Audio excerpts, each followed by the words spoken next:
ایک بستی کے لوگ جھوٹ بولنے اور جھوٹی گواہی دینے کے لیے مشہور تھے۔ اس بستی کے ایک مرد و عورت نے خفیہ طور پر نکاح کر لیا۔ نکاح یقیناً شریعت کے مطابق تھا۔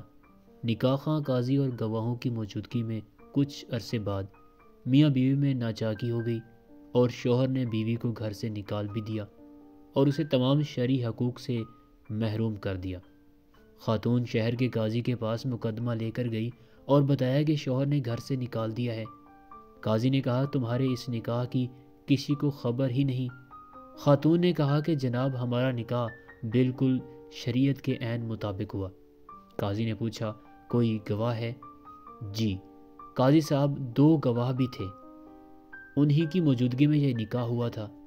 قاضی صاحب نے شوہر اور گواہوں کو طلب کر لیا مگر انہوں نے بھی بھری عدالت میں خاتون کو پہچاننے اور نکاح سے صاف انکار کر دیا اور بیک زبان کہا کہ ہم نے تو آج سے پہلے اس خاتون کو کبھی دیکھا تک نہیں۔ قاضی صاحب نے خاتون، شوہر اور گواہوں کو بیک وقت گہری نظروں سے دیکھتے ہوئے خاتون سے پوچھا کیا تمہارے شوہر کے پاس کتے ہیں؟ خاتون نے کہا ہاں۔ قاضی نے خاتون سے پوچھا کیا آپ کتوں کی گواہی اور ان کے فیصلے کو قبول کر لیں گی؟ خاتون نے کہا جی مجھے ان کی گواہی اور فیصلہ قبول ہوگا۔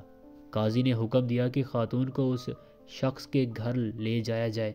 اگر وہ اس خاتون کو دیکھ کر اجنبی جان کر بھونکنے لگیں تو یہ عورت جھوٹی ہے، اور اگر وہ کتے خاتون کو دیکھ کر گھر کا فرد سمجھ کر خوش ہوں اور اس کا استقبال کریں تو خاتون کا دعویٰ درست اور شوہر اور گواہ جھوٹے ہیں اور یہ خاتون گھر کی مالکن ہے۔ یہ حکم جاری کرتے ہی قاضی اور عدالت میں موجود لوگوں نے شوہر اور گواہوں کی طرف دیکھنا شروع کر دیا، جن کے چہرے جھوٹ پکڑے جانے کے خوف سے پیلے پڑ گئے تھے اور جسم کپ کپانے لگے تھے۔ فیصلہ تو ہو چکا تھا کہ کون سچا اور کون جھوٹا ہے۔